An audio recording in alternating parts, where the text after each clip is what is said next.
graduate from Cal, and currently I'm a directing attorney for one of 16 statewide offices for the California Rural Legal Assistance. Our Coachella office is focused on helping farm workers access justice. And I'm excited for all of you to see this documentary because it really highlights the plight of the farm worker community during this pandemic across the state. Good evening, everyone, or buenas noches a todos. Thank you for joining us. We're very excited to have you here, and we have an amazing panel here joining us as well. My name is Maggie Landeros. I am one of the co-chairs for the Los Angeles chapter of the UC Berkeley Chicanx Latinx Alumni Association.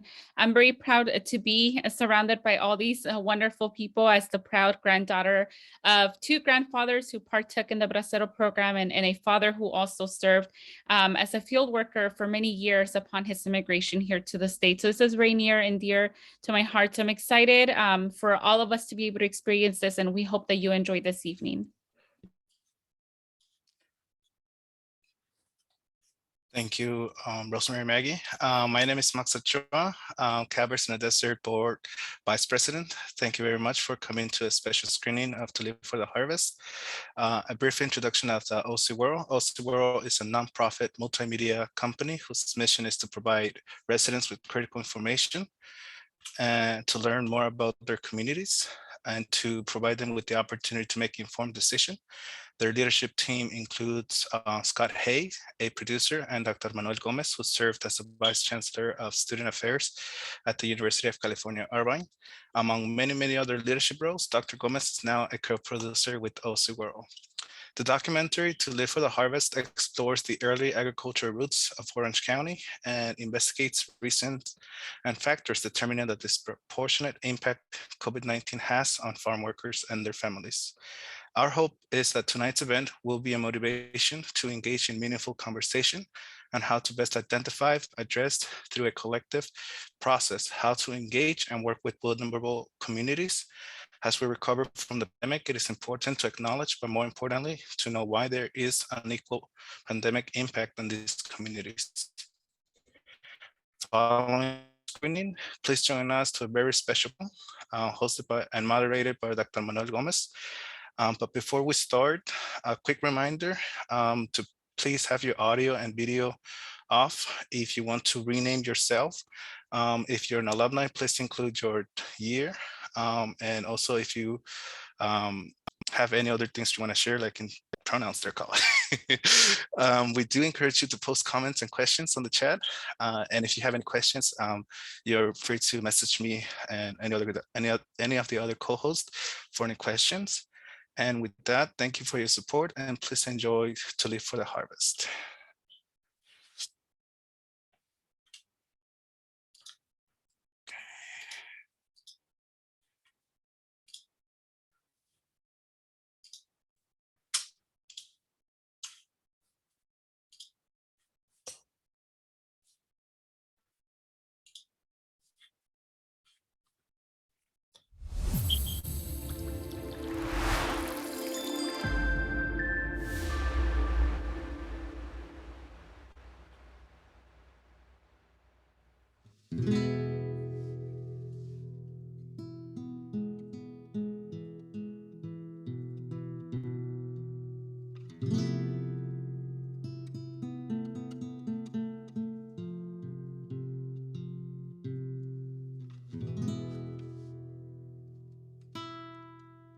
We begin here, in front of this mural in the barrio of Atwood in Placentia, California. The artist, Manuel Hernandez Trujillo, who lived not far from here in the city of Santa Ana, painted his central concern on this wall, and that was to not allow us to forget our history and the enduring contributions to the agricultural produce of this nation. This historical mural also conveys a common memory captured in the central image of a field with furrows extending and reaching into infinity, reflecting the decade upon decade of farm workers' back-breaking labor.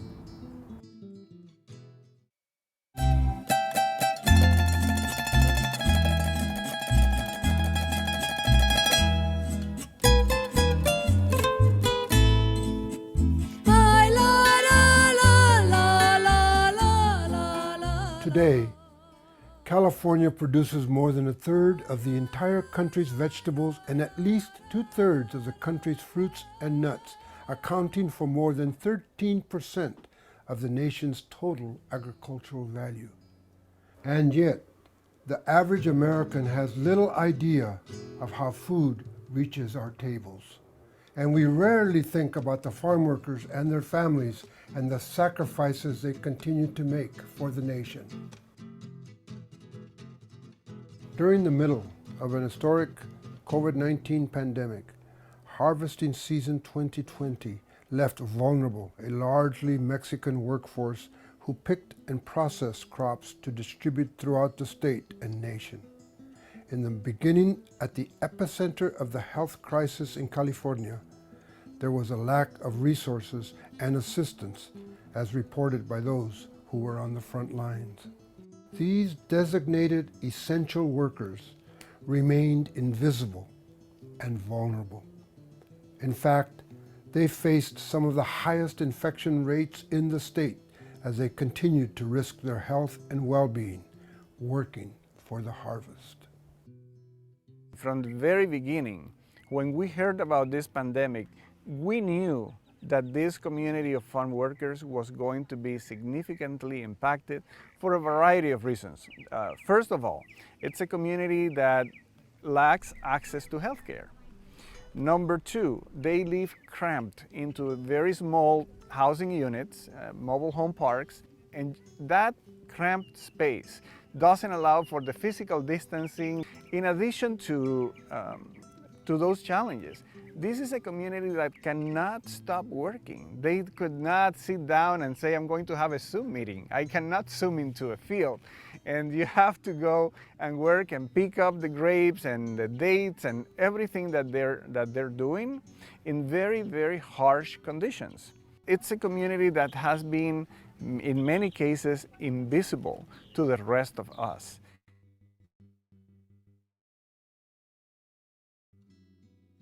Farm workers have always done the essential work of harvesting the country's food for little reward and fewer protections or benefits. According to a 2020 UC Berkeley School of Public Health study, COVID-19 Latino cases in the United States are 5 times higher and have a higher mortality rate than non-Hispanic whites.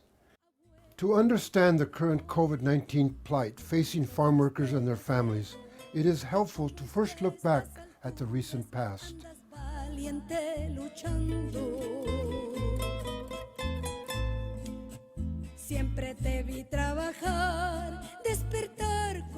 For example, in 1936, in Orange County, California, once the citrus capital of the country, thousands of farm workers went on strike for higher wages and the right to unionize. These organizing efforts were quickly and brutally suppressed, and soon the strike became an unequal battle between the citrus workers and armed vigilantes who roamed the fields, assaulting anyone who thought to be connected with the strikers.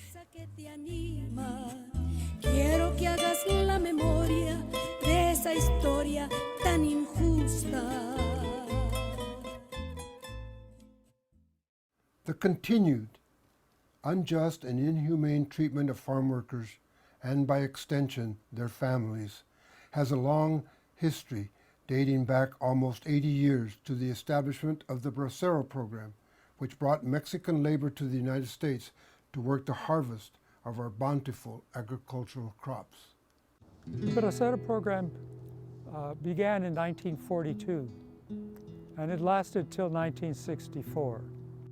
The working conditions of agricultural laborers 100 years ago, going into the Bracero program and continuing to the present, have basically remained the same. They live in overcrowded conditions.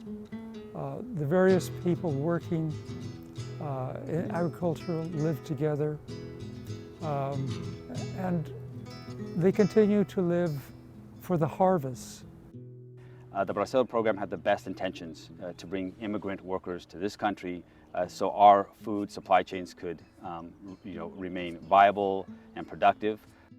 My grandfather did it for a lifetime. He harvested grapes his entire life, and it was incredibly hard work, and it was backbreaking work. And it was a program that was rife with issues. It lacked a lot of worker protections. And so a lot of these conditions, unfortunately, still exist to this day. Well, the Bracero program demonstrated how agricultural labor had been dealt with by employers, by the corporate agricultural enterprises. These workers were perhaps one of the most highly controlled labor forces seen since slavery. The birth of the modern-day farm labor movement came after the Bracero program ended in 1964. The United Farm Workers movement was now able to persuade growers to meet with workers in negotiations, in part because of the utilization of the consumer boycott. Berkeley Assistant Professor Christian Pais grew up in the Coachella Valley, in a community of public housing in the small town of Termal, where most of his friends were from farm-working families. And this is the real magic of the United Farm Worker Movement, that it is able to convince people in New York and in Chicago and in Miami and so forth to support them by boycotting grapes. And we usually tell the story as a narrative, in a narrative that is quite triumphant, that the farm worker wins, right? But it wins in 1970, and very few people would argue that 1970 was an incredibly progressive time period for this country. It only gets worse. During the last 2 decades, as California agriculture continued to grow, more and more immigrants continued to arrive, exacerbating the working and living conditions of farm workers and their families. All of California agricultural regions were hit hard by the pandemic. Monterey County in Central California and the Coachella Valley in Southern California are just 2 examples. The Coachella Valley sits about 2-hour drive southeast of Los Angeles and 1 hour north of the California-Mexico border. 50% of the families in the eastern Coachella Valley live and work under the poverty line.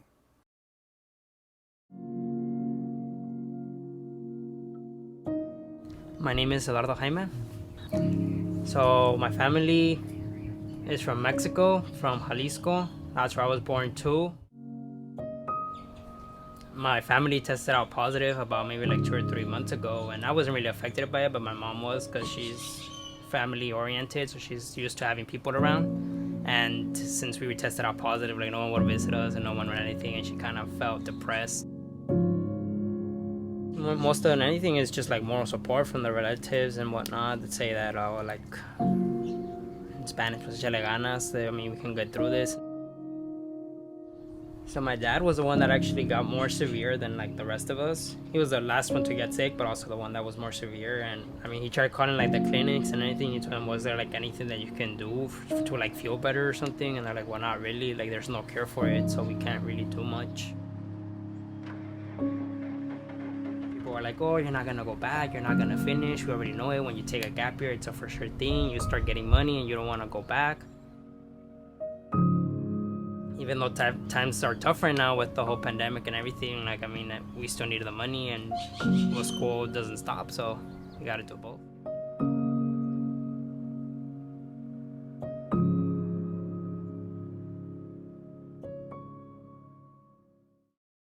Monterey County conditions were similar to the Coachella Valley. The county is recognized as the salad bowl of the world, with first-class support systems, making this Central Coast California region ideal for growing vegetables, wine grapes, strawberries, and flowers. The California Salinas Valley is home to more than 50,000 farm workers, many of whom are Mexican immigrants and undocumented. Low wages and food insecurity made many fearful of missing work when they were sick, and fear of deportation may have also deterred them from seeking health care. Dr. Max Cuevas is director of Clínica del Valle de Salinas in Monterey County and was instrumental in the collaborative efforts between growers and farm workers. It's not uncommon for one house to have 3, 4, 5, as many as 6 families all living together. Part of a response to the economics of housing in Monterey County, it's super expensive. And a farm worker with a farm worker salary is not going to be able to afford the rent or the mortgage on a house. So people have partnered up to live together. So that piling up of people makes it perfect for this virus to spread quickly and infect a lot of people. Chris Valdez is president of the Growers Shipper Association, a trade group that represents agricultural employers in Monterey County.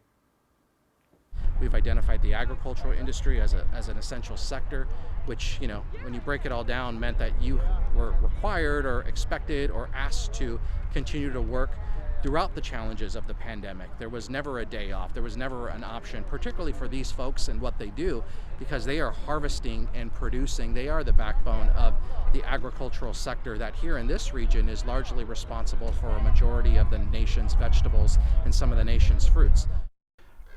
And it's ironic that we have farm workers that are laboring in the fields, doing back-breaking work, bringing the freshest produce to market, that have endured disproportionate impacts because of COVID-19 and the work that they do. These same workers and their families are facing higher and higher rates of food insecurity, housing insecurity.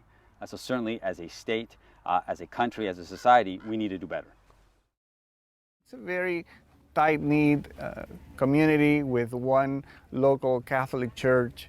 It had a wonderful priest, Father Valdovinos, who was working every day to bring food to the families in that community.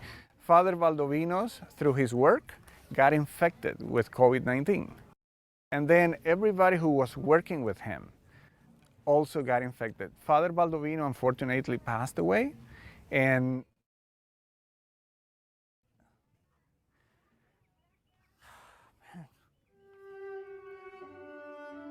Father Valdovino's death left a deep emptiness in the heart of this community that has suffered so disproportionately from the coronavirus pandemic. After the sad news, hundreds of prisoners lined up to get their vaccination.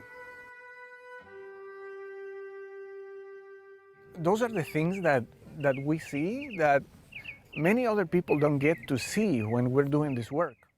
And I think that something that I learned through my education and that I apply today is that leadership requires walking the street and knowing the people and knowing what is happening, because that's how you can create change. That's how you can inform public policy and public programs to bring resources into these communities.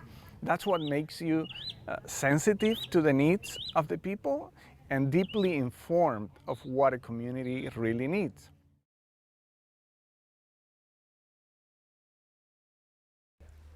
Yeah, I think that workforce and that group of people remain largely invisible, because I think our nation as a whole hasn't come to grips with the reality that that workforce and those sources of labor aren't supposed to exist. That is to say, they're here, the workers are here, most of them not documented, but somebody pretended that there's a policy that says undocumented people don't come here. Beyond the invisibility and legal status issues, many farm workers also face severe language barriers, no internet access, and lack basic computer literacy. Alejandro Espinosa comments on these communication concerns.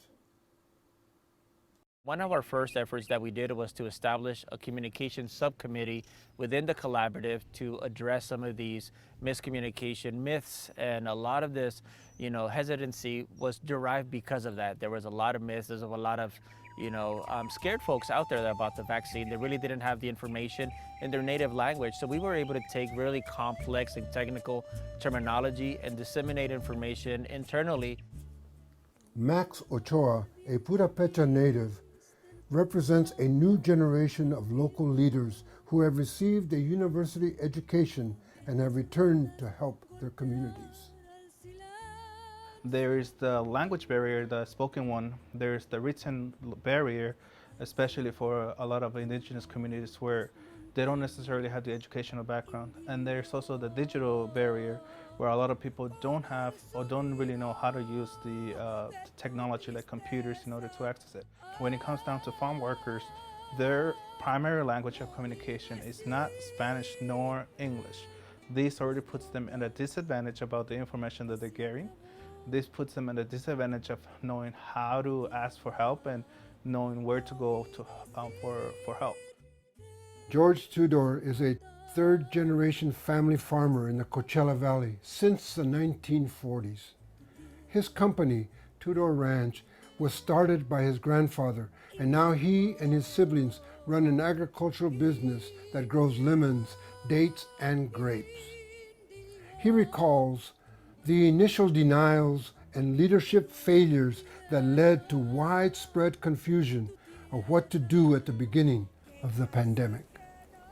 Just running a business during this time where we had 700-800 employees was pretty crazy, trying to just keep up with the changing rules, especially in the very beginning last spring. Nobody really knew what was going on. The rules were changing as people were figuring out this disease. But in general, it was always face masks, distance, wash your hands. In similar fashion to what occurred in the Coachella Valley, rapid testing and vaccinations occurred in Monterrey, also in a partnership between growers and a community health clinic. In the summer of 2020, local agricultural employers, in cooperation with a local health clinic, successfully inoculated over 10,000 farm workers through employer-based vaccine clinics. Assemblyman Rivas, as chair of the state's Agricultural Committee, along with the Latino caucus, sent a letter to the governor's office conveying the need to include farm workers in the vaccine rollout. The governor responded by including farm workers in Phase 1B of the rollout, providing them with priority status. I, had to shift and recalibrate our legislative package, to address and to try to mitigate a lot of the challenges because of the pandemic. Essentially, the legislation does two things. It funded an educational campaign, educating farm workers on their rights, the benefits that they're eligible for, but also educated them on how they can protect themselves from, contracting the virus. Unfortunately, there's a misconception that growers, farmers, don't care about their farm workers. I don't believe that's true as a farmer. Our farm workers are our most important asset, and the truth is there's not excess labor to shed aside to mistreat your employees. That's just not a reality in today's world, 2021. Berkeley Professor Pais believes this country needs to do more to prevent another tragedy like COVID-19 impacting so horrifically farm workers and their families. He cites 4 key policy areas to improve the lives of farm workers who are essential to our food security. They are immigration reform, basic infrastructure and adequate housing, access to health care, and renewed investment in education. There's a consistency to the fact that these farm workers have been Mexican for a very long time. Some of the people who I interviewed talk about how their grandparents and their great-grandparents were Mexican farm workers, and how their children now are either, some of them are no longer farm workers, but their children's peers are. This is a continuous line of Mexican labor in the United States agricultural landscape. This is not just a coincidence. And part of what I'm suggesting is that the reason why Mexicans have served as the farm working population of this country is because they represent a vulnerable population. COVID did not create the inequities. It's not because of COVID that our farm working communities are in need. That happened before. A lot of our rural communities are struggling with access to clean water, access to sewer, access to housing. We don't have the basic infrastructure to support a thriving, healthy community. As we're preparing to recover from the pandemic, we need to realize that unless we address those systemic issues, they're going to keep determining in a very unfair way who can bounce back and who continues struggling. When you have food that's grown in California, it didn't just get there by magic, it didn't get there by happenstance. There were dedicated workers who made sure that you got that food at the table. And they were able to personalize and are able to personalize the stories of so many who sacrifice, who come to California, who come to the United States in search of a better life, who work incredibly hard in the agricultural sector. And I would just hope that each one of us can acknowledge and understand that when we go to the grocery store, that food didn't just magically show up. Somebody had to do that hard work, do the labor necessary to get it ready so that we have this bountiful harvest that too often we take for granted. Manuela Ramirez, Youth Services Coordinator for the Alianza Nacional de Campesinas, shares her perspective on the experiences of farm workers. So, me considero campesina y por eso ayudo a los campesinos porque sé el trabajo que pasan, todas las injusticias que pasan, ya sea en el trabajo o en el sistema o en todas partes. Muchas veces es porque nos miran por el color o porque no hablamos el inglés o porque no tenemos un nivel de estudio más alto que ciertas personas. Sí. Por X razón nos tratan un poquito como para abajo. Ajá, nos miran para abajo, claro. Sabiendo que somos personas que estamos trayendo mucha economía al país, que le estamos ayudando mucho al país, que estamos haciendo bastante bien al país porque no venimos a hacerle daño al país, al contrario, venimos a hacerle bien al país. Undocumented migrants and farm workers in particular are often referred to as being socially vulnerable to different types of shocks that happen in our society. If it's a natural disaster or if it's being exposed to pesticides or a pandemic. They're socially vulnerable because of their position in society. They're often rendered invisible from policymakers as well as disaster relief organizations and general society because of that position in society where they're not considered being a valuable legal member of our society.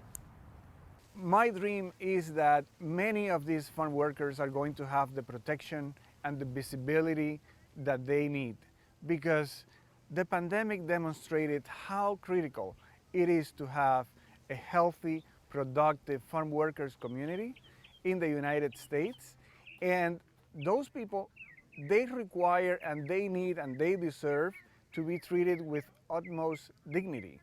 They need to have the legal status that many of them don't have today, and we need an immigration reform that will provide the basic protection that we can allow all the institutions in the United States to treat this community fairly, justly, with dignity. Today, the security of our food and its supply chains are under serious challenge.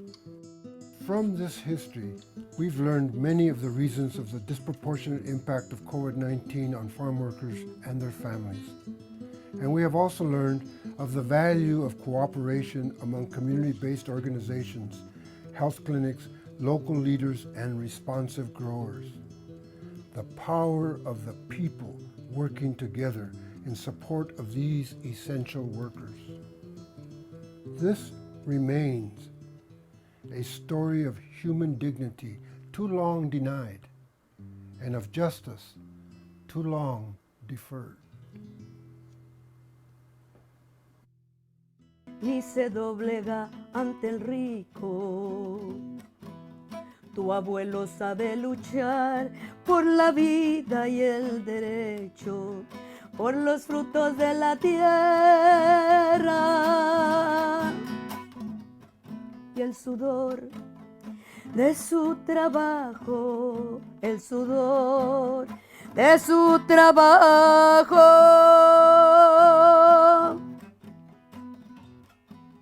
Yo me fui como bracero, aguantando 1000 penurias. Para mejorar la vida, sacrifiqué a mi familia. Mira, mis pies y mis manos son muestra del sacrificio que pagamos los braceros.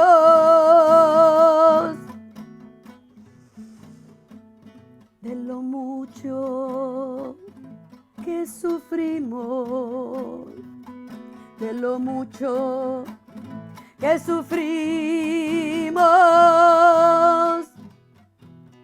Quiero darte mi consejo, defendamos lo que es nuestro, la dignidad, el respeto, nuestro ser, nuestro derecho. Apoyado en su bastón, con paso firme y sereno, lo acompaña a la asamblea. Fui a luchar junto a mi abuelo, fui a luchar junto a mi abuelo. Ay, la, la, la, la, la, la, la, la. Ay, la, la, la, la, la, la, la, la.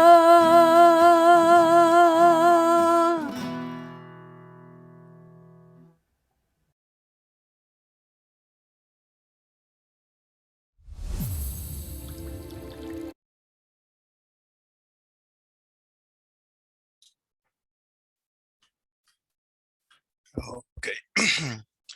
So that was beautiful, very well done.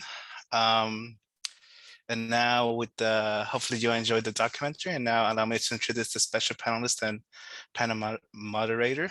Our first panelist will be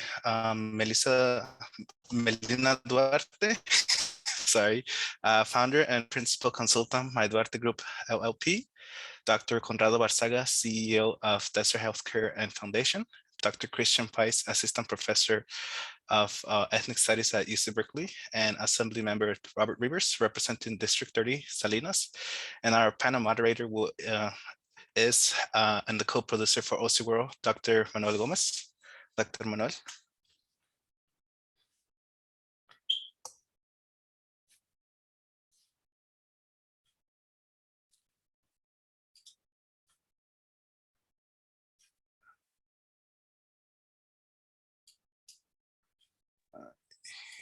There it goes. Can you hear me now?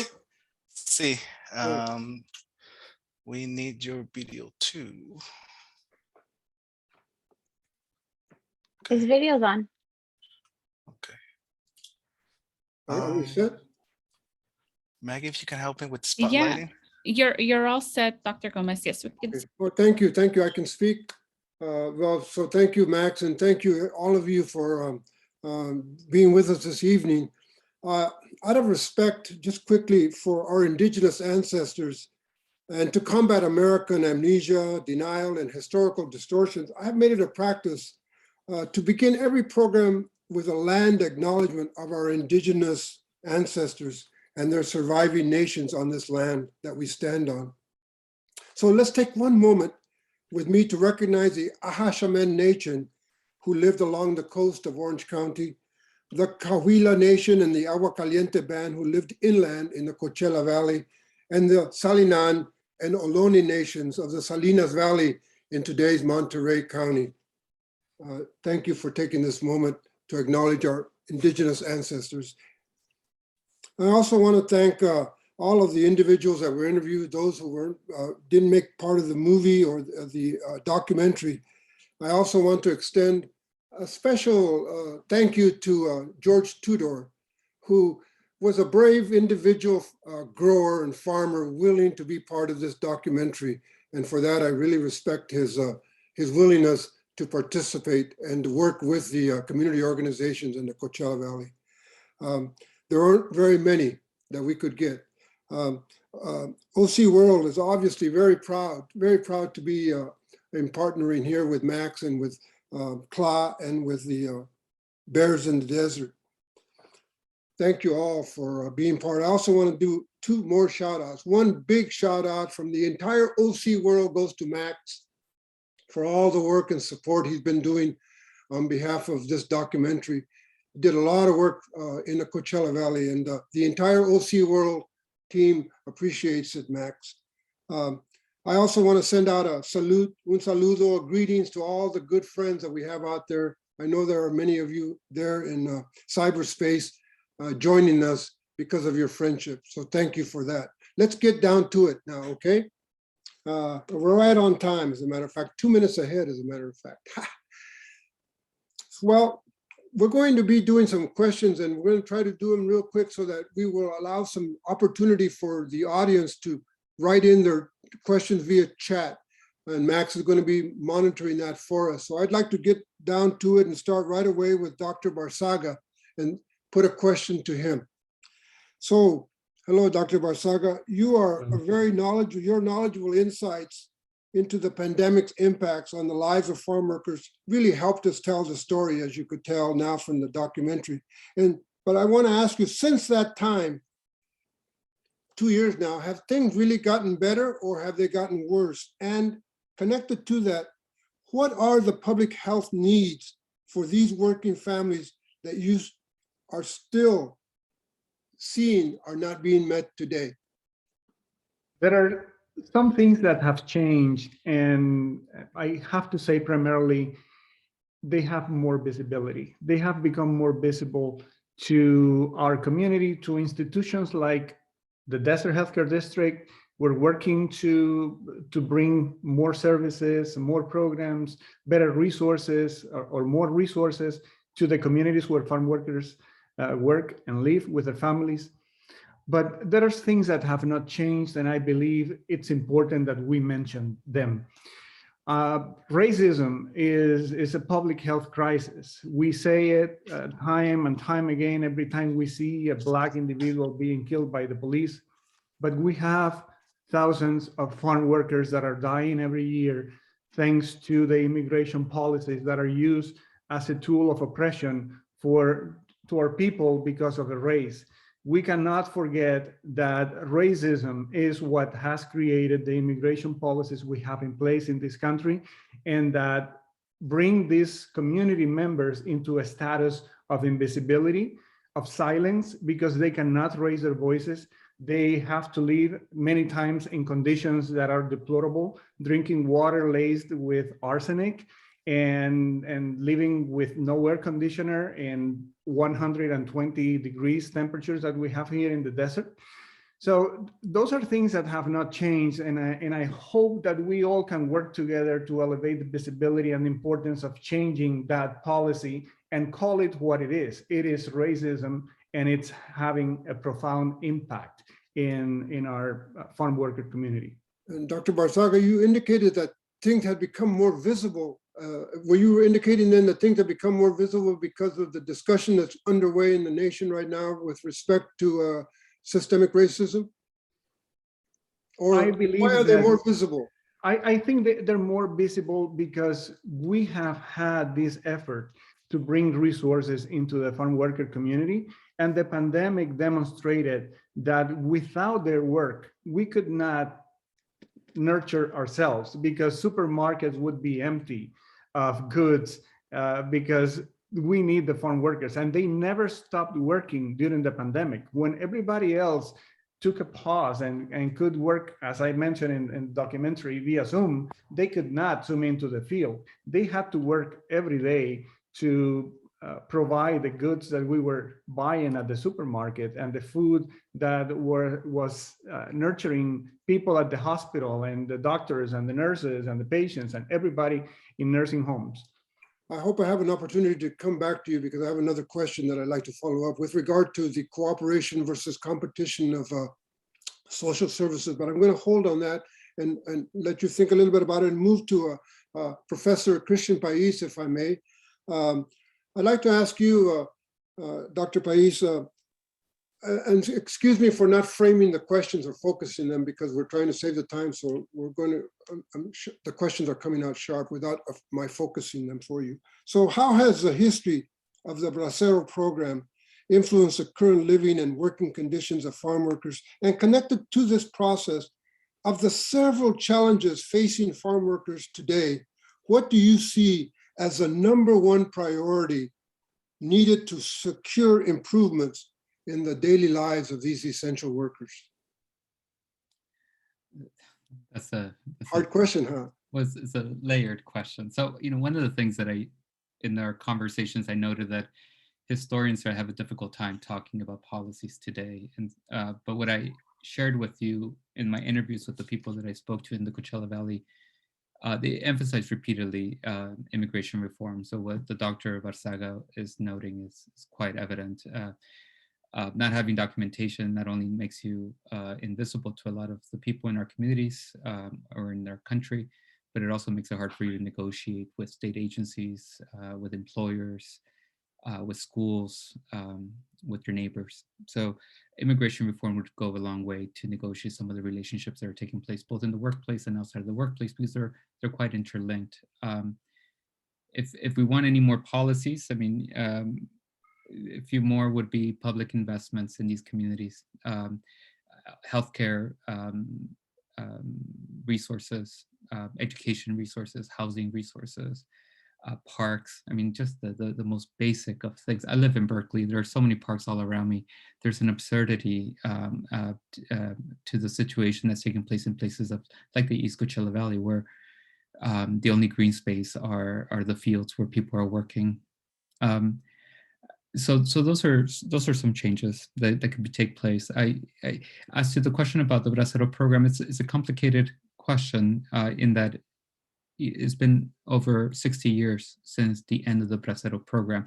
I will say that the Bracero program that goes from 1942 to 1964 is repeating what is taking place today, which is that it sees people as assets that can be used for labor and then removed. So while the grower tutor talks about his need to work with people and that hence why he needs to treat them better, people aren't assets. People are people, and that requires that we think about what people need beyond the very labor that they're expending in the fields.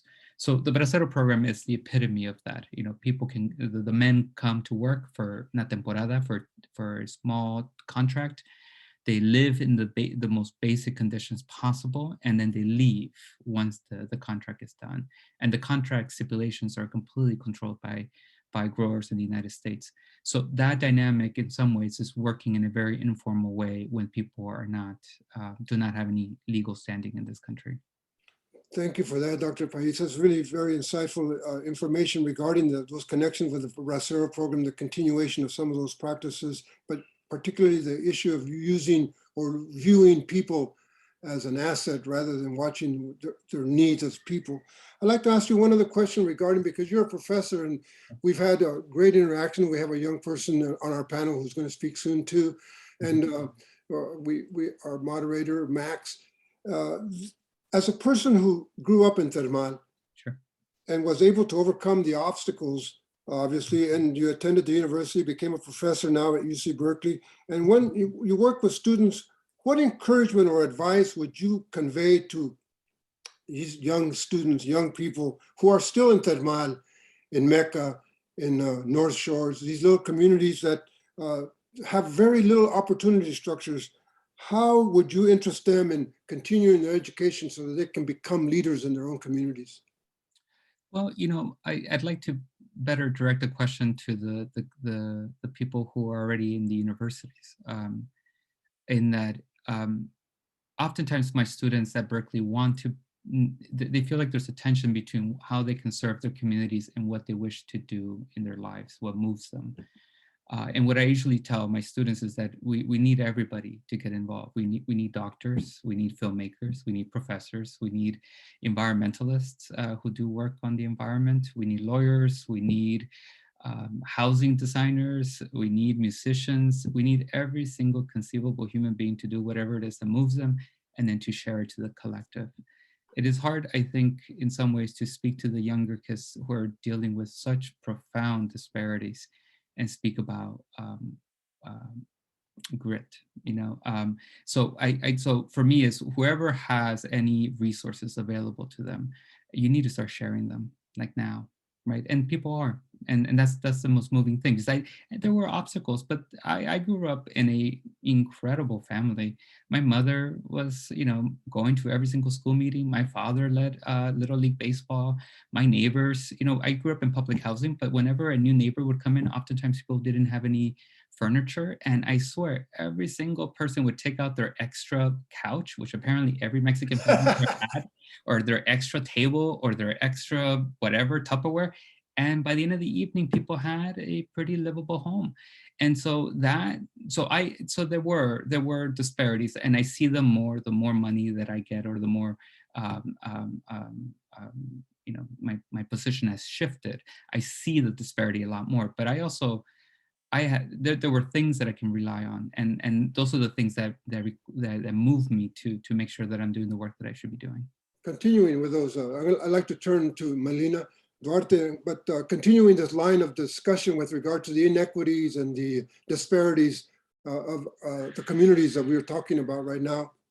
Melina, you were born in Coachella Valley, and you also left for the University of Education, and you've returned. And now I would like to ask you, how do you see, now that you've got this education behind you, how do you see things differently in your own hometown now that you are back home and you're from when you were growing up in this town? And I want you to connect that response to, can you also tell us what are some of the fundamental disparities with regard to internet access, computer literacy, et cetera, that may have prevented farm workers and families and communities from actually even obtaining the kind of public health services that they needed? Sure. I just want to point out that Dr. Gomez was the Vice-Chancellor at Irvine when I was a student, so I have known him for a very long time, and it's great to be here on this panel with you. So having returned to the Coachella Valley after being away for a really long time, as an adult, I do see this valley in a very different lens than when I left. I've always been very connected to the work here, to a lot of things that are happening here. I never fully left. Wherever I was, I've always brought Coachella with me. If there are programs that are wanting to be started or piloted, I always offer Coachella. This weekend, I was able to take the golf team to a pretty big golf tournament in LA, because Coachella students are always my plus ones whenever I get invited. So having been back, I saw the huge disparities that still exist. Growing up here, you don't see it, you're in it. You don't understand the differences in economic statuses across the valley, even 5-10 miles away from your house. As an adult, you see it, and you see where the pockets are, and you see the policies that are in place to keep pockets in certain areas.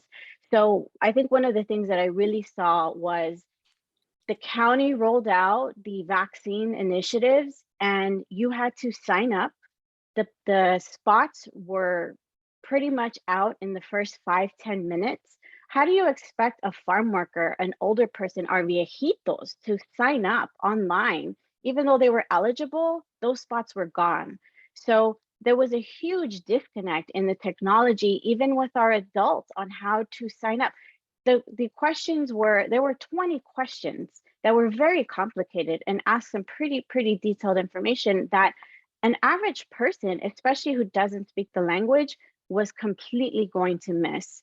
So I did get to work with the Desert Healthcare District, and I was having a conversation, we'll say, I was really venting or complaining to Alejandro Espinosa from the Desert Healthcare District about this huge disparity. And I had volunteered at the church, the Catholic Church, to sign up folks. And so through that conversation, we came up with a plan on how to make it easier to get folks to just come, to physically come and sign the paperwork. Why did they have to fill this out online when we still ask them for information at these centers? So taking those barriers out, taking away the email requirements. People don't have emails. If they do, they don't know them, but they know their phone numbers. So we created a system where everything was via text message. We could send a message in English and in Spanish. We had the promotoras calling them to confirm their appointments, reminding them of their appointments. Every time we sent a text message, they were able to call that number back and ask questions. And I fielded so many calls during the whole process of, can I bring extra people? What do I need to bring? Can I get there earlier because I have to work? So being able to offer assistance to folks that would not have come without that extra support was a huge gap that frankly the county missed. And because their system wasn't designed for the entire county, it was designed for a subset of that county. So knowing technology, because of where I was at for the last 10 years in the Bay Area, Silicon Valley, the capital of technology, and being able to implement those systems to use and make things easier for the communities that were here was just a huge, an honor for me to be able to tie those things and teach other promotoras and other people that I was working with how to implement technologies for the betterment and the ease, to make things easy for our communities and getting them the services they needed. Thank you. Thank you so much, Relina. Again, I hope we're getting some questions on the chat room, but I'm going to turn now to Assemblyman Rivas and ask him a couple of questions. And then we may be able to come back if we don't have questions on chat, which I do have questions for each of you still. If I can come back to Conrado. Okay, Assemblyman Robert Rivas, as chair of the Agricultural Committee, and really what's so beautiful, as you noted, his grandfather was a bracero. And here we have an individual whose grandfather was a bracero, who's the chair of the Agricultural Committee in Sacramento. The poetic justice of that just is amazing. Thank you a lot for that, Assemblyman Rivas. So as a chair, what key lesson did you learn regarding the California efforts to address the health needs of farm workers during the pandemic crisis last year, or the last couple of years? And will you be able to also, in connection to this, share with us your 2022 legislative priorities related to meeting the continuing challenges facing farm workers and their families in California? Absolutely. Well, appreciate the opportunity to be with you all, and Doctor, it's great to see you. And I really appreciate you mentioning my appointment as the chair of Ag Committee in the State Assembly. I'm very thankful to Speaker Anthony Rendon for giving me that opportunity. And I think to be first, to be absolutely clear, this is my 4th year as a member of the California State Assembly. And the very first bill I introduced as a new member of the California State Legislature back in 2019 was Assembly Bill 1783. It was the Farm Worker Housing Act of 2019.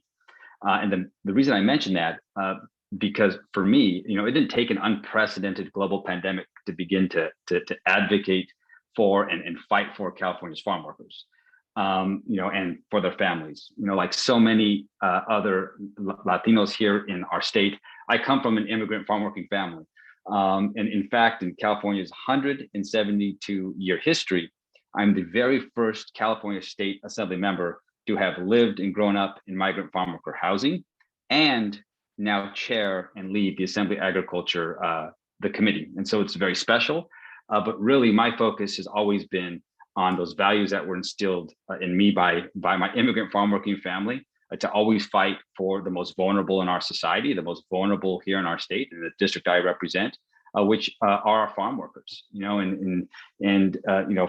in my short time in the state legislature, a key lesson for me that has only been confirmed, through this pandemic, is that we have the opportunity and we have the capacity as a state, one of the most affluent states in the entire world, to do a lot more for our farm workers and for their families here in California. We have to keep in mind that here in our state, we have been a worldwide leader in the agriculture industry. It's an industry that has worked to ensure that we provide food on tables, not only here in the state and across the country, but really around the world. And ultimately, it's because of our state and our agriculture that we have allowed and have maintained the world's food supply chain. And farm workers, as we know, as we heard throughout the documentary, have always been the backbone to our agricultural productivity and our success. And here in California and elsewhere, farm workers, they deserve better. And they deserve better because we know that farm workers, their families, are an incredibly vulnerable workforce and population, largely undocumented, an immigrant workforce who have faced racism, who have been underappreciated, faced some marginalization, face extreme income inequality, and many other structural some disparities, as we've already heard by members of the panel, around access to dignified and affordable housing, adequate access to healthcare. And so that's why our focus has always remained on those issues. There's so much intersection in our everyday lives that certainly we take for granted, that are detrimental to our farm workers. And so this year, I think what you can expect from our office is our continual focus to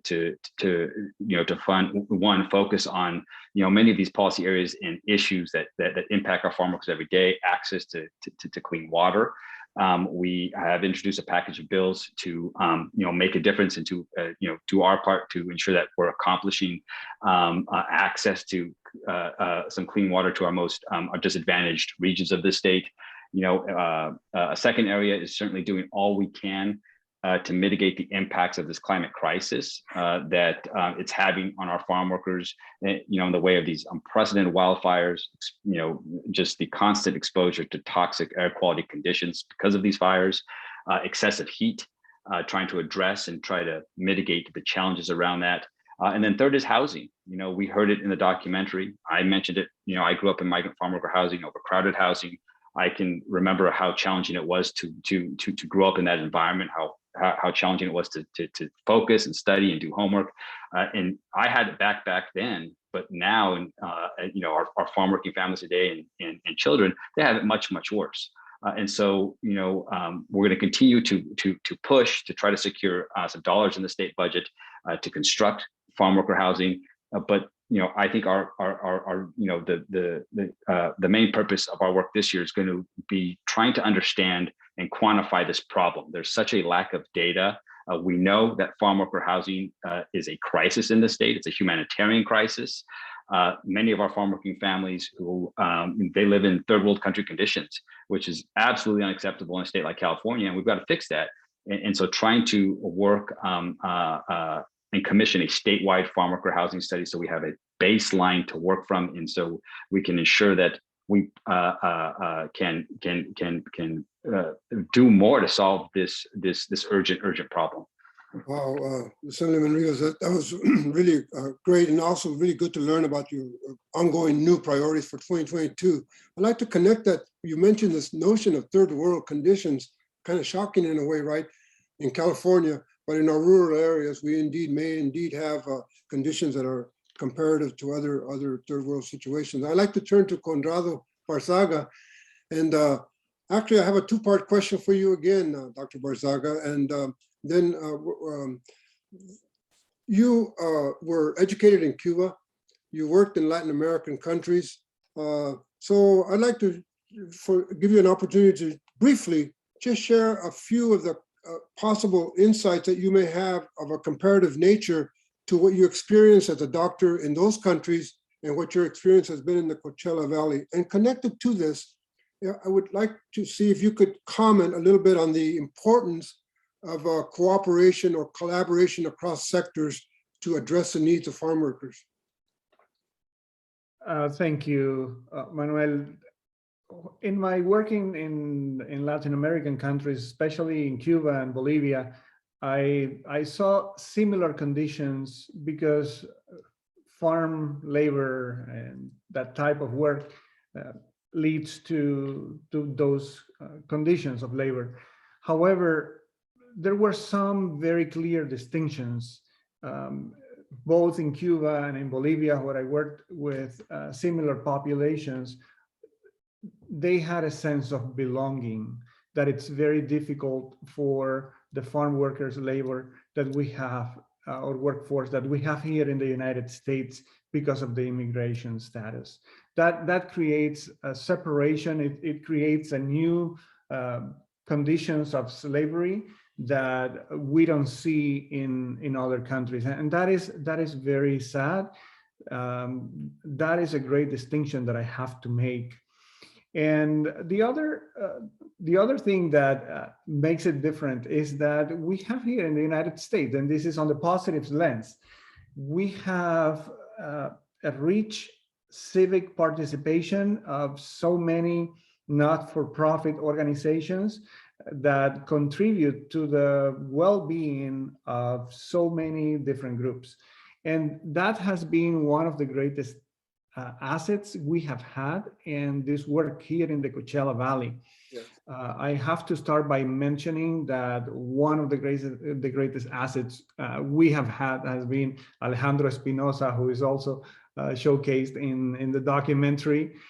Being a Coachelano, he's someone from the land who knows exactly the territory. He knows who is who, and he knows exactly who to work with.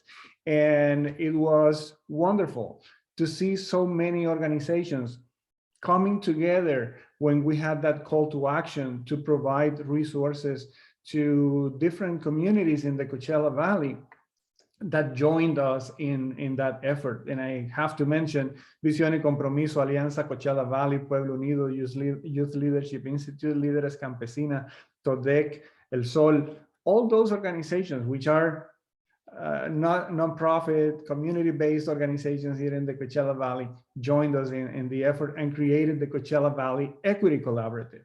And the wealth of knowledge, the deep understanding of the different communities in the valley, their ability to see through their eyes, to know their culture, their language, and as somebody mentioned, they don't. In some cases, they don't even speak Spanish. We have communities that speak Purépecha, so we had to reach out to that sub-segment of our population. That it's very important because most of them are farm workers. And also they live with their family, with their little children, that they all have needs, and housing needs, food needs, you name it. And through different organizations that provided different solutions or envisioned different solutions that we could implement to bring resources to different sub-segments of the farm workers community. Either the children, the older adults, the younger, healthier workers in the fields, and also making the connection with the growers. That was significant because it created that cross-sector collaboration that without those institutions and without the work of Alejandro to bridge and create that cross-sector collaboration between government entities, not-for-profit, non-governmental entities, and the growers community, we were able to create the scaffolding, the architecture to bring all these resources into the farm workers communities. We have to highlight that in January of 2021, we were vaccinating farm workers. And we know that we were probably the first community in the United States that began vaccinating farm workers, realizing, understanding, and acknowledging that they were an essential workforce to sustain the economy of California, but also of the United States, because food was needed. And all those organizations were very successful and very helpful in creating those conditions and building the infrastructure that allowed us to work in different communities throughout the Coachella Valley to vaccinate, to provide other resources, and to help protect this valuable workforce and this valuable community. Thank you for that beautiful, comprehensive analysis and answer to this overall issue of cooperation and competition and collaboration, particularly the utilization of nonprofit organizations. That's so important. I'd like to go to Assemblyman Rivas, because I don't know if you realize when we saw the letter, the Latino Caucus and the Agricultural Committee request of the governor for priority status for farm workers also included, as a matter of fact, partially an analysis of these problems that were going to be happening with access and literacy and computer technologies, and called for local collaboration and organizations. And so I must really feel good to you, Assemblyman Rivas, that in fact, that initial conceptual request of the governor seems to have manifested itself pretty well in certain specific communities. Yeah, very thankful that the governor did respond. It took a high level of advocacy on our part. A lot of my colleagues from the caucus were the largest ethnic caucus of any state legislature in the country. But certainly we advocated very early on, understanding the impacts we're experiencing locally and in agricultural regions across the state, that we had to address what we were experiencing locally very differently. It was so much more than just opening up a mass vaccination site. It was, leveraging partnerships with some trusted organizations, nonprofits, our community healthcare clinics, people like Max Cuevas, who was in the documentary, really led the effort in our region to support our farm workers every step of the way, to address their health needs, to educate them, and then finally to ensure that they were getting all the supports they needed and education they needed to get vaccinated. And so this is an ongoing effort, but it's taken a lot of work. It's non-traditional. This is a hard to reach population. And so, our message to the governor is this is going to require us to think outside the box as a state and provide these unique regions and these communities with resources to accomplish the goal of supporting our most vulnerable. Thank you for that. I'm going to pause here. We're at 8:09, so I have 1 minute free before we get to 8:10. But I wonder if we have any questions, Max, from the audience that you'd like to pose to anyone on the panel? Or I've been looking at the chat. I don't see any questions. I see a lot of beautiful comments and communications. If there's not a question, we can go to it. Yeah, go ahead. Well, first I'll wait if there is, Max. No, there are no questions. You can go ask the next one. Okay, yeah, I was looking at the chat. I'd like to respond a little bit to some of the chats. So thank you for all the individual responses to the ongoing discussion and particularly the documentary. One point I have to make, yes, the singer is Rosa Zarate Macías, Rosa Marta Zarate Macías, La Señora del Canto. She's a wonderful singer. That was one of the questions I was asked. But also I'd like to convey her message, which is, somebody said, La lucha continúa. For sure, the struggle continues. But most people may not know that the Bracero struggle that ended in 1964 officially actually is continuing. They were robbed of their salary savings that was a requirement of the Bracero contract. They were taken out of their salaries every month, 10%. It was a beautiful program so that when they would return, they'd have 10% like a pension. They never received it. It's a battle between the Mexican government and the American government right now. The Braceros are asking for information from the American government that is not being provided regarding the contracts. And the Mexican government is not paying attention to the Braceros either. They got ripped off. So that struggle is ongoing. I want everyone to know. And Rosa, I hope you're happy I made the message. I'd like to stop for a second before I conclude with my remarks and also with Max's, and ask if any of you would like to say any one last thing very briefly. Each of you have 30 seconds. Nothing? If you want to say anything else.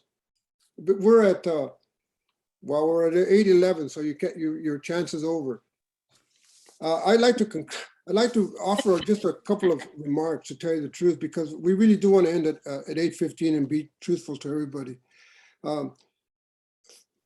I would like to, I said that I suspect that over 70% of people from Mexican background were connected to farm workers, as we are. And so that this documentary is very moving and very important to all of us. But I don't think we cannot measure our progress by their continued marginalization as our community. In fact, I think there may be a mirror of our actual powerlessness, though we look more powerful when we look at our farm workers, but in fact, we are one community that continues to remain invisible in the political discourse of our country. And we need to do something about that. We also are aware of a major kind of national political polarization crises related to the news, related to factual information. So-called, now we argue between what is fake and what is real. I just want to conclude with you by saying that if you're interested in these kinds of stories, if you want to support these kinds of stories, please follow us on ocworld.org.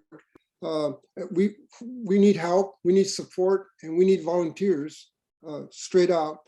And also, I think we need to attack this issue of creating information that creates bonds, rather than having the information distribution divide us into and fracture us into more and more divisions, which is what more or less is happening now with even our corporate news. Everybody's in a bubble.